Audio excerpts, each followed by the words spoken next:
Ya apa kabar lur, sehat-sehat kabeh yo. Balik maneh ambek aku Icang Springbed seperti biasa. Sudah lama kita tidak mengelor horor yang benar-benar horor ya kan. Terakhir Paranormal Activity kalau nggak salah. Sesuai requestan salah dua dari kalian, bergenre horror thriller. Film ini berjudul 29 Februari tahun 2006. Dimohon untuk semua dulur-dulurku agar menyiapkan jantungnya karena cukup banyak jumpscare di film ini. 29 Februari bercerita tentang seorang wanita yang bekerja sebagai petugas tiket tol di shift malam sendirian pula, sampai akhirnya ada mobil yang memberikan tiket dengan banyak bekas darah, dan di malam yang sama juga terjadi pembunuhan. Penasaran gimana horornya film ini? Langsung kita gaskan pantun dari Anca Saputra Palembang ya. Assalamualaikum Palembang. Pak Anca ngenjoke duitnya ke bininya galu-galu. Bener gak sih lur ngomongnya?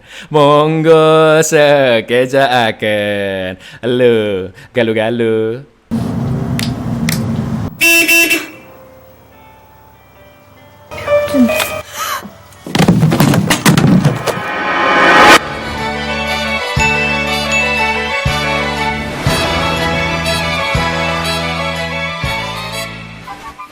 Di suatu pagi, seorang jurnalis sedang mencari materi berita di rumah sakit jiwa Mongyung. Tapi tiba-tiba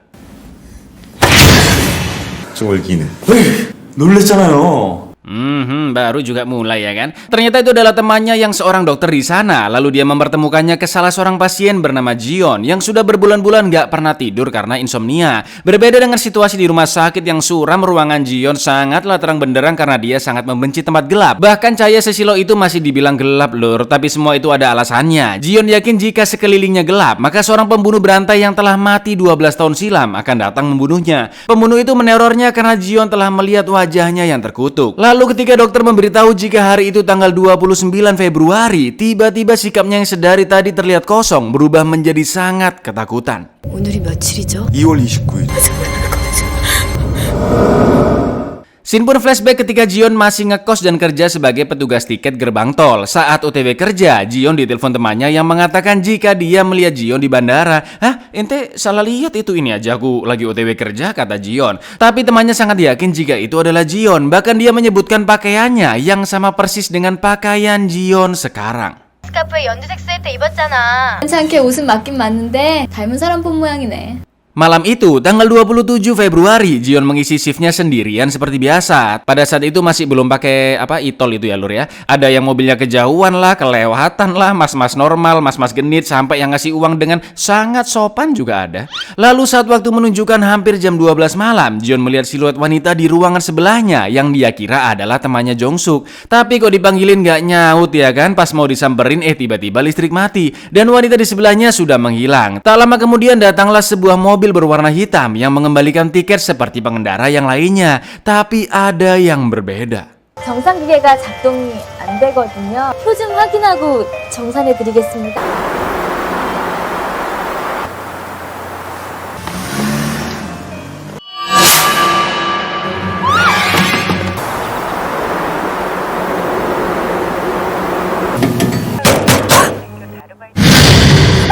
쉬는 시간 왜 이렇게 빨리 가냐? Itu tadi apa ya barusan? Sekarang gantian shift kerjanya Jongsuk, dan anehnya Jongsuk nggak merasa tadi mati lampu. Begitu pula dengan bosnya Tuan Kim yang bahkan dari tadi masih nonton bola. Ketika mereka pulang, Jongsuk mengingatkan jika besok adalah hari ulang tahunnya, yaitu tanggal 29 Februari. Jongsuk pun meminta kado istimewa ke Jion karena ulang tahunnya hanya terjadi di tahun kabisat, 4 tahun sekali ya kan. Jongsuk juga meminta Jion untuk mengambil cuti di tanggal 29 Februari agar bisa merayakan ulang tahunnya. Setelah itu Jion pun OTW pulang, tapi di perjalanan dia sangat mengantuk dan hampir menabrak truk.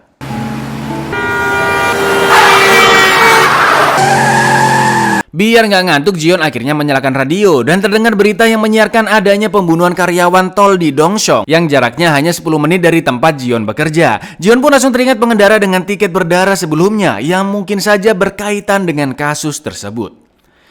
Jion menceritakan ke jurnalis jika ada kutukan di gerbang tol tempatnya bekerja, yang mana setiap 4 tahun sekali pada tanggal 29 Februari pasti ada orang meninggal di dekat sana tanpa alasan yang jelas. Jion mendapatkan cerita dari seseorang jika beberapa tahun lalu di tanggal 29 Februari sebuah bis penjara meledak di dekat tolnya. Semua penjahat berhasil melarikan diri kecuali seorang wanita pembunuh berantai. Tapi anehnya polisi tidak menemukan mayatnya di dalam bis dan menganggap wanita tersebut hilang begitu saja. Sejak saat itulah Jion percaya jika wanita pembunuh berantai tersebut tersebut masih berkeliaran dan mencari korban setiap 4 tahun sekali. Lalu Jion kembali melanjutkan ceritanya. Sejak dia mendapatkan tiket berdarah di malam itu, Jion selalu melihat wanita tersebut dalam kesehariannya.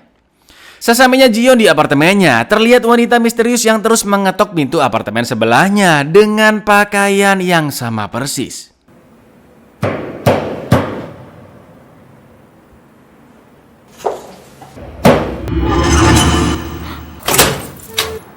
1 jam telah berlalu, tapi itu si mbaknya masih ngetok nggak selesai-selesai lur. Merasa terganggu, Jion akhirnya minta security untuk memeriksanya. Lalu Jion pun tidur dan bermimpi tentang kejadian di malam sebelumnya.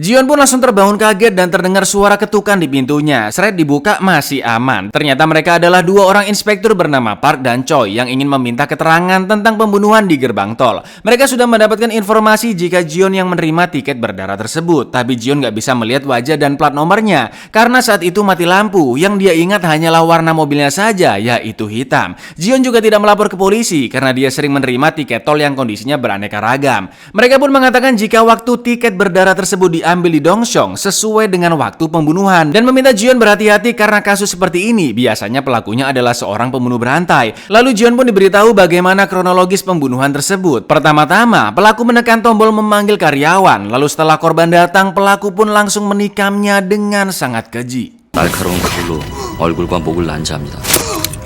온통 사방에 피가 튀고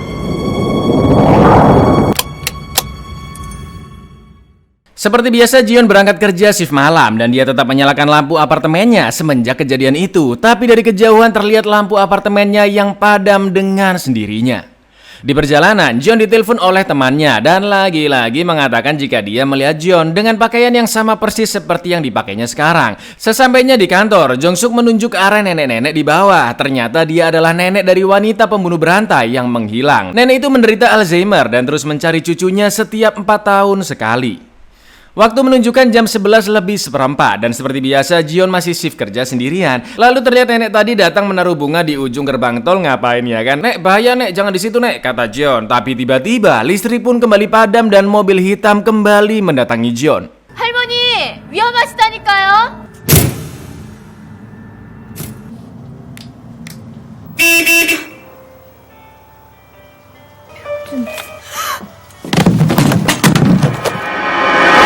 Kejadian menghororkan berulang seperti itu membuat Jion jadi gampang parno. Bahkan dia sangat kaget ketika Jong-suk menyapanya. Jion pun kembali bertanya tentang kutukan 29 Februari karena dia melihat arwah wanita itu semalam dan mungkin aja akan mengincar mereka berdua esok hari tepat di tanggal 29.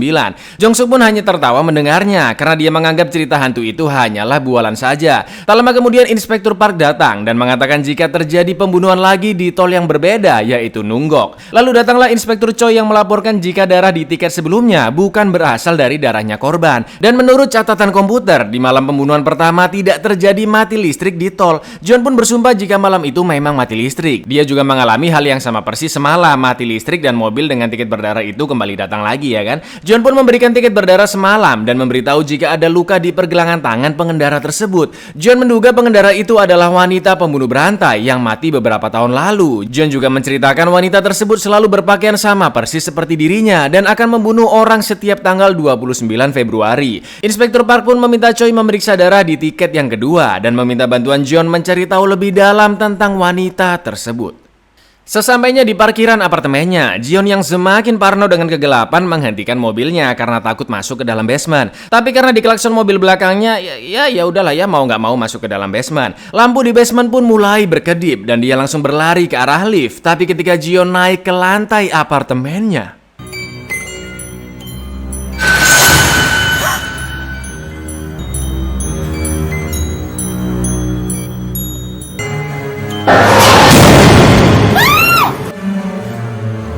setelah melihat gak ada siapa-siapa di dekat apartemennya, Jion pun segera masuk ke dalam. Terlihat Jion yang mondar-mandir dengan sangat gelisah sampai akhirnya dia berhasil tidur. Tapi Jion kembali bermimpi buruk.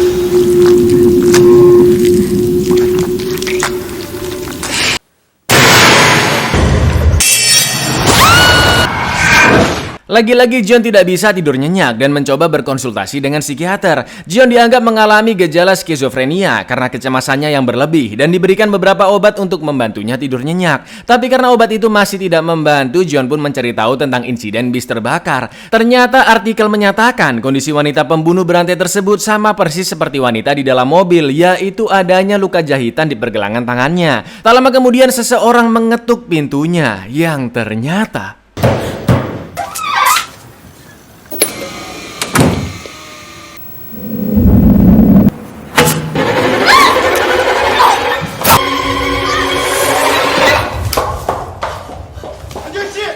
alhamdulillahnya kedua inspektur datang di saat yang tepat. Lalu mereka menunjukkan foto wanita pembunuh berantai yang telah meninggal di dalam bis. Oh iya bener ini pak, dia wanita yang tadi mencekiku, kata Jeon. Jeon meyakinkan mereka jika wanita tersebut sebenarnya belum mati dan masih mencari korban. Lalu Choi pun diminta untuk mencari tahu lebih banyak tentang pembunuh berantai tersebut. Tapi sebelum mereka pergi, saking takutnya Jeon minta ditemenin ke basement untuk pergi ke acara ulang tahunnya Jong-suk. Lalu terlihat mobil hitam yang mengikuti Jeon dari basement.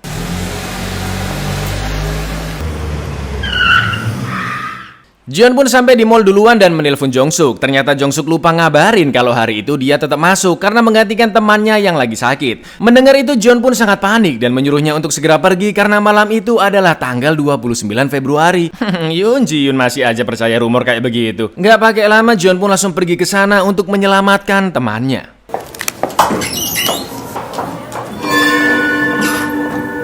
Aduh, ada yang lewat tuh. Saking takutnya Jeon menyalakan semua lampu di mobilnya sepanjang perjalanan. Karena dirasa bunyi kerincing-kerincingnya mengganggu, Jeon pun membuang gantungan salibnya keluar jendela. Jeon yang sudah 3 hari nggak bisa tidur nyenyak, mulai teler dan hampir nabrak mobil lain. Lalu tiba-tiba, 어이, 당신 미쳤어?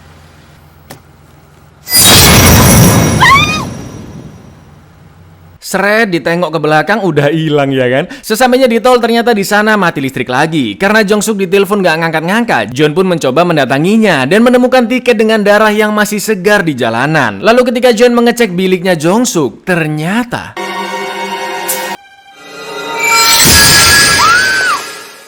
Jeon menceritakan ke om jurnalis bahwa saat itu dia sangat histeris. Jeon menyalahkan dirinya sendiri karena tidak datang tepat waktu. Jeon tahu dari ekspresinya jika jurnalis pasti tidak percaya dengan ceritanya, sama seperti kedua inspektur. Saking jengkelnya Jeon pun bilang, kamu pasti akan percaya jika aku mati hari ini, karena hari ini adalah 29 Februari tepat 4 tahun setelah kematian Jong-suk. 내가 죽으면 믿을 거냐고. 그러니까 날 빨리 내보내달란 말이야!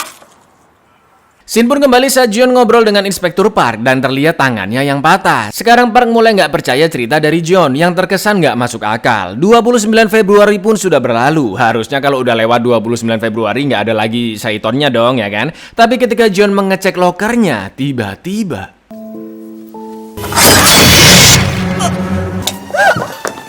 setelah itu Jeon mampir dulu ke toko lampu untuk menenangkan diri di tengah cahaya yang sangat terang. Setelah membeli banyak lampu, Jeon pun kembali ke apartemennya dan Pak Cleaning Service menanyakan tentang suara ketukan yang pernah dilaporkan oleh Jeon. Karena ternyata penghuni lain di sekitarnya nggak ada yang dengar suara tersebut kecuali Jeon sendiri. Setelah itu dia melihat mobil hitam misterius yang selalu mendatanginya di gerbang tol. Jeon pun langsung memeriksanya ke basement dan mencatat plat nomornya. Lalu dia kembali ke apartemennya dan kali ini berhasil tidur dengan banyak lampu yang menyala. Bukan apa-apa lur, listriknya habis berapa coba? Tiba-tiba semua lampu padam dengan sendirinya. Dan yang terjadi,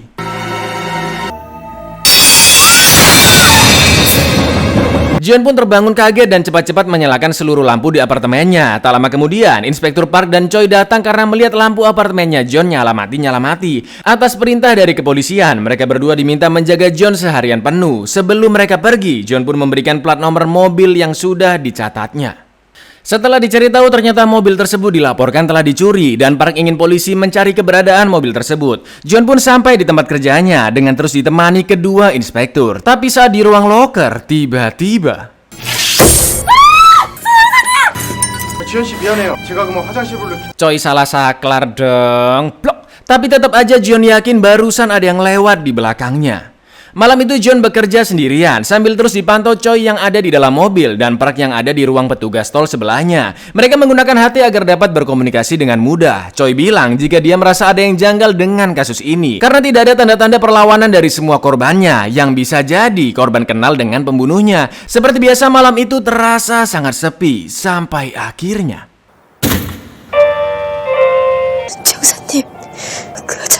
Choi pun melihat mobil hitam ada di sana, tapi anehnya hanya berhenti di tengah jalan dengan lampu yang tetap menyala. Di satu sisi, Park mendatangi John untuk menenangkannya. Lalu ketika Choi sampai di mobil tersebut, dia meminta ke pengendaranya untuk membuka pintu. Tapi yang terjadi...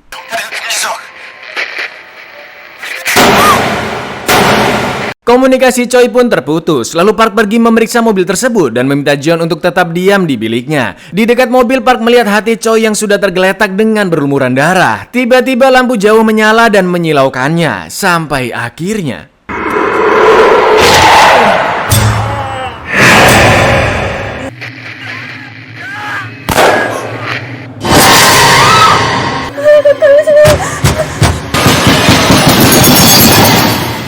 listrik pun menyala kembali dan tidak terlihat siapapun di luar sana. John yang sangat ketakutan langsung kabur ke basement, tapi dia melihat sesuatu yang sangat mengerikan.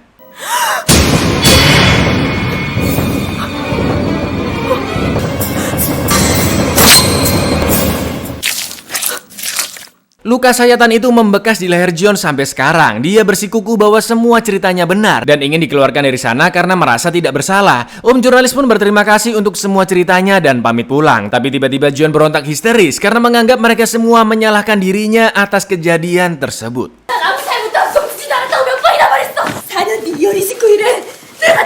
Jurnalis pun masih bingung apakah benar semua yang telah diceritakan oleh John. Lalu dokter menjelaskan jika John menceritakan apa yang dia percayai sebagai sebuah kenyataan. Tapi fakta yang sebenarnya bukanlah seperti itu, Lur. Ternyata polisi sudah lama menduga John adalah tersangkanya karena banyak ceritanya yang gak masuk akal. Contohnya, kalau emang wanita pembunuh berantai pelakunya, kenapa harus karyawan-karyawan tol yang diserang? Dan kenapa dia harus memakai pakaian yang sama persis dengan John? Ditambah lagi darah korban di tiket sebenarnya telah bercampur dengan darah orang lain. Yang paling parahnya, kedua inspektur melihat John mencekik dirinya sendiri, bukan dicekik oleh orang lain.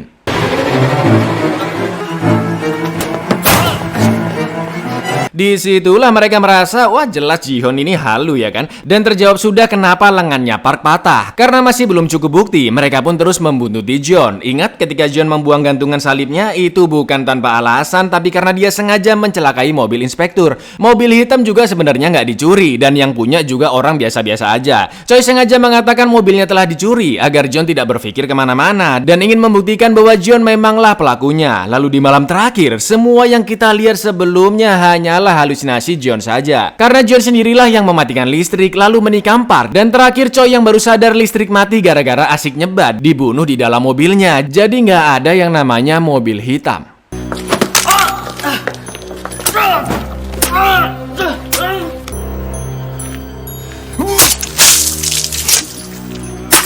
Jurnalis masih bingung dengan penjelasan dari dokter. Lalu kenapa John menghubung-hubungkannya dengan kasus hilangnya wanita pembunuh berantai? Dokter pun menjelaskan jika kasus tersebut memang benar-benar terjadi. Tapi dari awal John sudah mengetahui wajah pembunuh tersebut ketika si nenek membagikan brosur cucunya yang hilang di mobilnya John. Sejak saat itulah John yang memiliki gangguan mental menyambungkan pembunuhan dan wanita yang hilang di dalam pikirannya. Usut punya usut, ternyata John punya trauma di masa kecilnya. Ketika dia berumur 5 tahun, John pernah terjebak di dalam selokan selama 3 hari. Trauma itulah yang kembali menghantuinya ketika John mengalami pemadaman listrik di gerbang tol. Jadi sebenarnya di malam pertama listrik memang mati, Lur, tapi hanya di biliknya John saja karena kerusakan di mesinnya.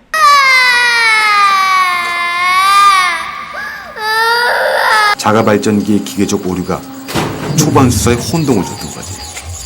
Dokter pun mengatakan jika dia sengaja membohongi John bahwa hari itu adalah tanggal 29 Februari agar John mau menceritakan kejadiannya. Sebelum pergi, dokter mengingatkan agar jurnalis berhati-hati di tanggal 29 Februari berikutnya karena John sudah mengancamnya.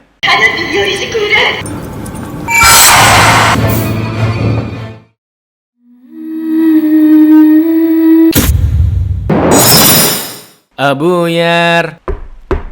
Bu, ada yang belum subscribe nih, Bu. Sebuah film yang sangat menjamskar dari awal sampai akhir. Apakah John berhasil kabur di akhir film? Enggak lur, itu cuma halusinasinya John aja. Buat jamskar-jamskaran doang di akhir film ya kan. Emang si John memiliki kelainan mental plus ada trauma. Tapi ya masa tiba-tiba jadi bunuh-bunuhin orang? Gimana ceritanya? Meskipun begitu plot twist di film ini cukup entap ya kan. Alurnya juga ya lumayan lah. Cuma ya itu, kasihan John ini lur, cantik-cantik kayak begitu. Mending sama aku aja mbak. Aduh. Ya wes gitu dulu lur, aku Icang undur diri, matur nuwun dan Bu, Icang belum di-subscribe Bu.